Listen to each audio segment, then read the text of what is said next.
witchy ones, welcome back to my channel. My name is Inky Rose and on today's episode we're going to be doing an October 2020 favourites. Stay tuned.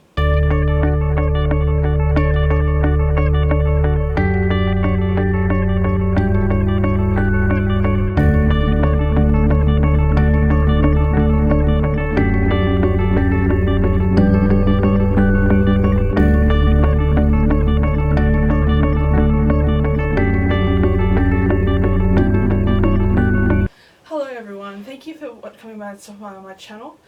Today's episode, as I said before in the start, we're going to be doing an October 2020 favourites. I've got quite a lot to show you guys here, so I'll just get into it. So the first thing, you guys know I love candles. I'm always buying candles. So I think it was a week ago, I think it was a week ago. I was out and about. I thought, I need new candles. There's no candles in the house. I need to get more candles. And so I got 2 candles. I just went to a dollar shop, a massive dollar shop, like a warehouse sort of thing. And I thought, I don't know what I'm looking for, but I'm sure I will find it. So the first one, if I can get the label right, coconut lime. So, oh, it smells so good. Coconut lime. I burnt it halfway already because, you know, I just love burning candles. Yeah, so that's that one, the coconut. Oh, it's such a refreshing scent to have in the house. And both of these candles actually, they're one of those. There's the type of candles that when you light it, you can smell it throughout the house, which I think is a great sign of a good candle. So yeah, coconut lime. It says verberin. What's it say? Verbena. I'm not sure what that means. I'll have to look it up, or I'll probably put it in the video or something. I don't know. But yeah, it's good. This one's good. Okay, so I'll put that on there. So the next one. Oh, where is it? It's called pear fig.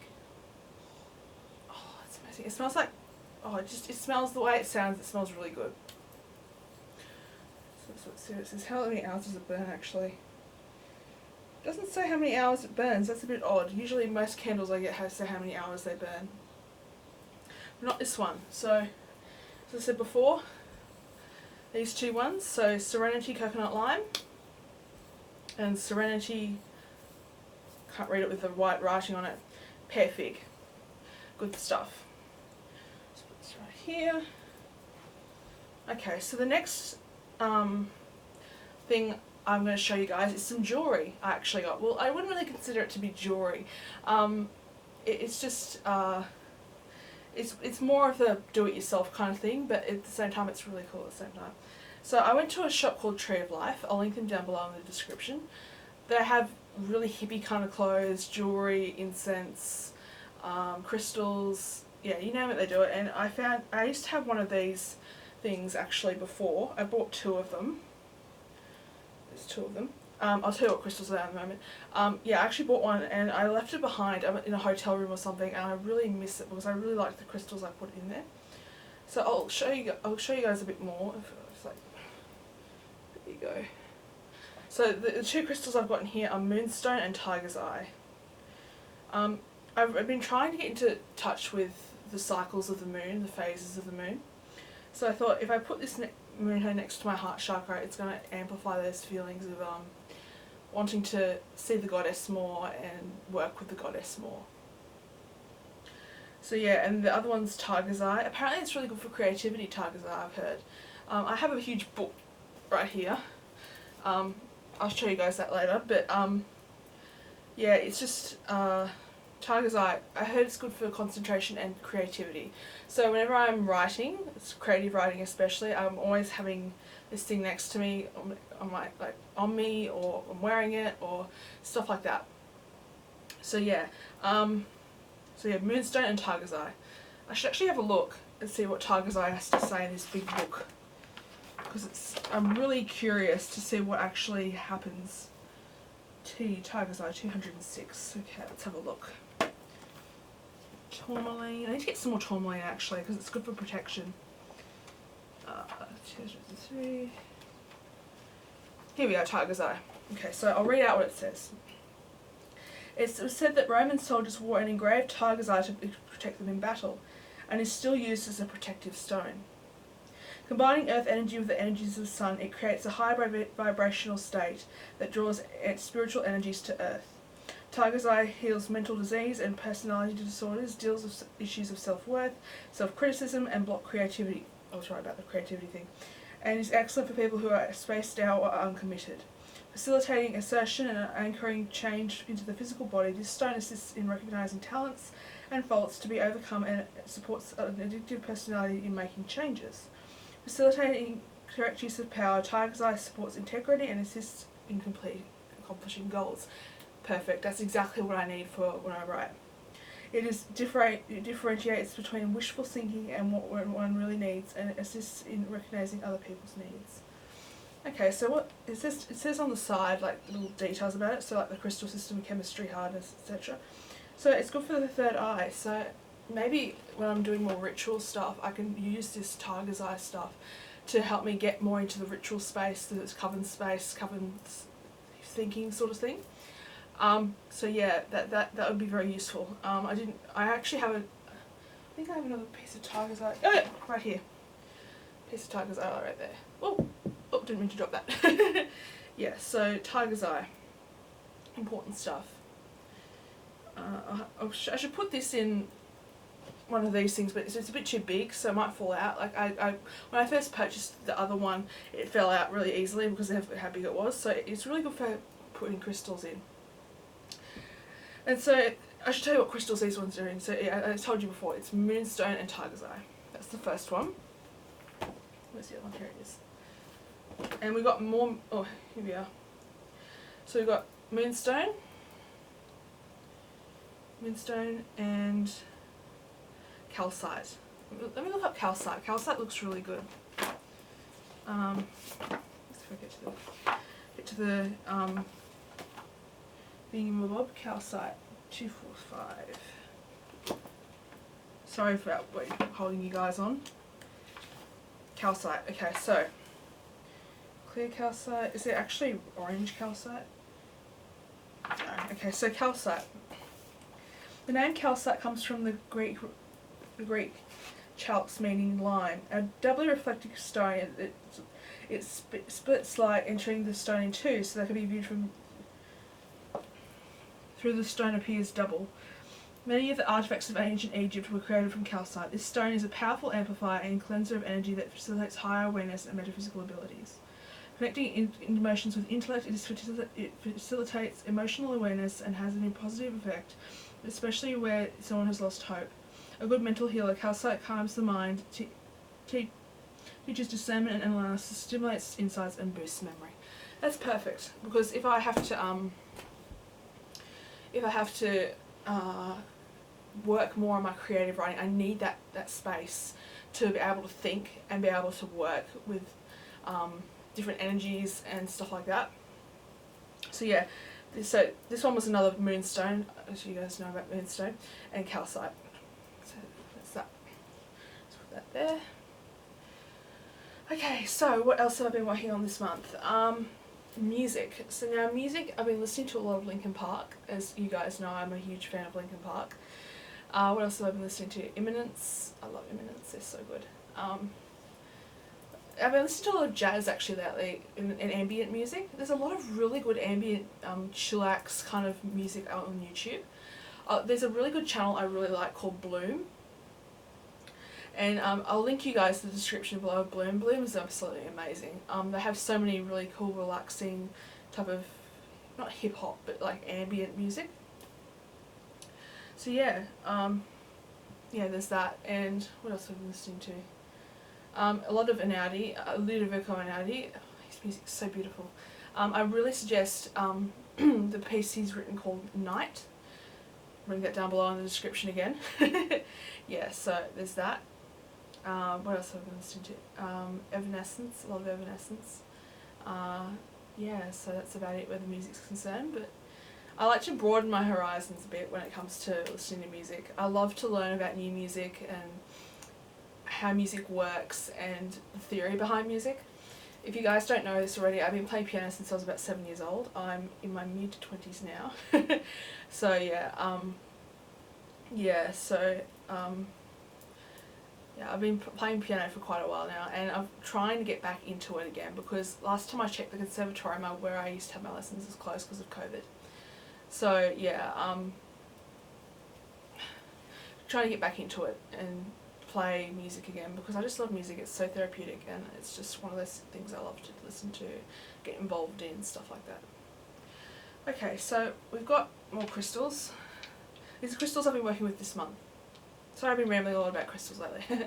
So this is the first one. I got this one ages ago.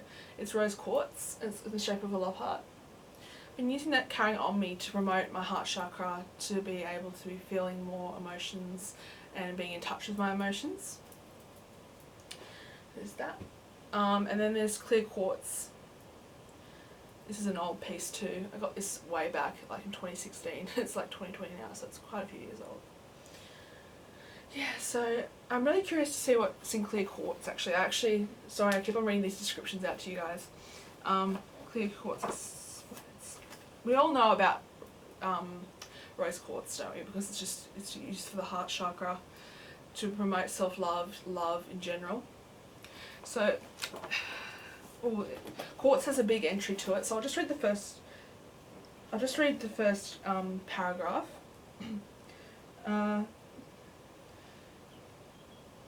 It just says basically it's good for energy enhancement. It's quite a lot. There's a lot of detail about it.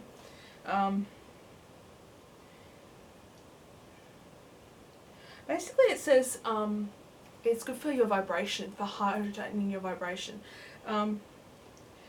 It's a high vibration according to type. So, yeah, trying to get into that sort of thing. And it's the same with selenite. Apparently selenites are really good. I'll just put this up here. Selenites are really good stone for charging your crystals. So if you get like a selenite wand and you put your crystals on there, it will charge it for you. Yeah, so anyway, enough about crystals. I know I've ranted all about crystals. We should go into books. I know I'll go into oils actually. So I found some more of my oils actually. And the first one I've been using is jasmine. I think I showed you guys this one actually before. Jasmine. Let's have a sniff. Oh, it's lovely. I love jasmine. It's just such a pure scent to have, and it's just so real, and it's just really lovely. I love jasmine tea as well. You guys know I love my tea, so yeah. Okay, so put that there. The next one I've actually ran out of this, but I like to sniff it every now and again. It reminds me of being back in the Blue Mountains, so it's good to have a scent that reminds you of things. It's called Goddess, rich and exotic flora of aroma. I've run out of it, but I'll show you guys. There you go. There we go. So yeah, it's called Goddess. I just love the smell of it. It's just so beautiful. It reminds me of my mother's garden as well. My mum is a big gardener. I think if she was a witch, she'd be a green witch, because she's so into gardening and the whole process of gardening and watching the garden evolve throughout the seasons and stuff like that. So yeah, good fun. Yeah. Okay. So books I've been using. I haven't been reading a lot this month, but I've been reading these two specifically. Moonology. It's really good, this one, because it gives you such detail about living with the new moon, the full moon, the dark moon, how to do rituals associated with the dark moon, the new moon and the full moon. Yeah, so this is just perfect. Let me just see if I can read a bit of it. Let me just get to it. Why the moon is magic. Benefits of connecting with the moon, transform your life with moon phases. So yeah, it's basically just about the moon and her phases, and how to connect magic with the moon and the phases and stuff like that. So yeah, that's the first one. The second one is called Wicca. I've shown you guys this one before, but I keep coming back to it. It's such a practical book to work with. It's just easy to read. You can get into it pretty easily. So yeah, let me see if I can read something about it. Introduction, theory,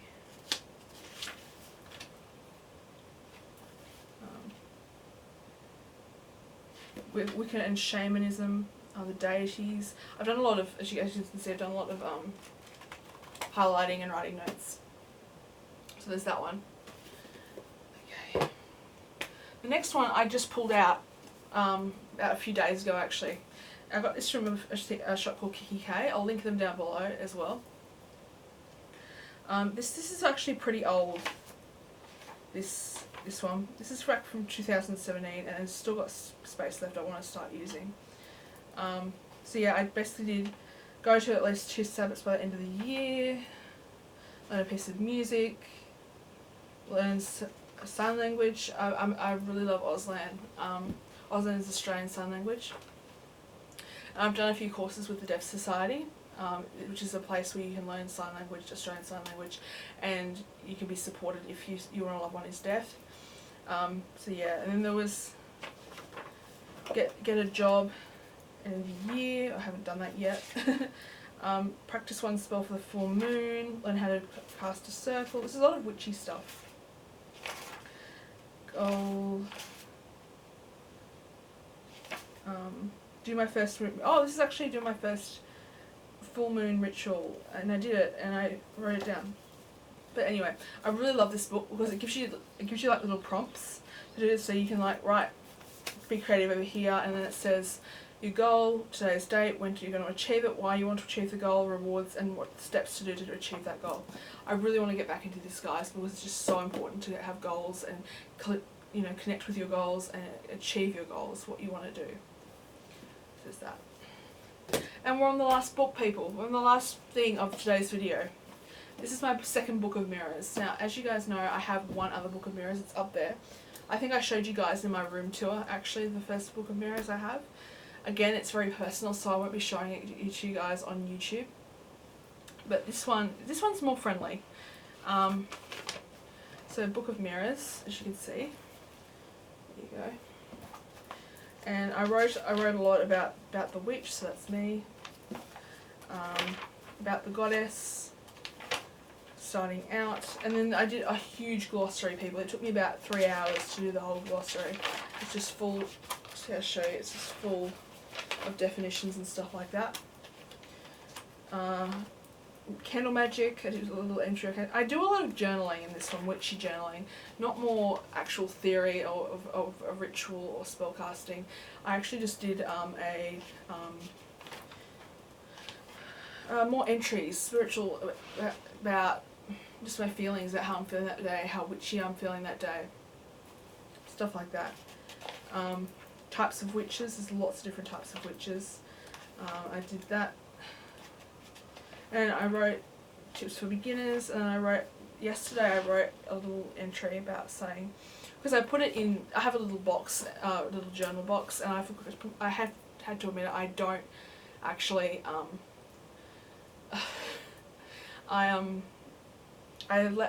completely forgot about this book, and I feel kind of bad about it because this is my spiritual journey, and I need to continue to write in it and to continue to evolve with it. So yeah, as I said, what did I say? I apologise for not writing in so long. I had to admit I forgot about you for a while. And then I go on and on about my magical practice, how it's kind of lacking a little bit. I sometimes feel like, how do I feel? I sometimes feel like my practice is lacking a bit, and like I need to add something new to it. I don't know what that's going to be, but I'll get there eventually. It's so hard being a solitary. I said this before in the solitary versus coven video, that I'm struggling a bit where that's concerned. So I'm just trying to read more, do more, try to brighten up my altar a bit. It's a bit messy, as you can see. That's one thing I have to get out of the hobby of, guys, is actually keeping it clean and everything, because if it's dirty and it's got stuff all over it, I'm not going to be motivated to do my magic. So yeah. Anyway, guys, thank you guys for watching the video. I'm sorry if I've ranted on for, I don't know how long I've ranted on for, but yeah, I'll see you guys later. Thank you, bye.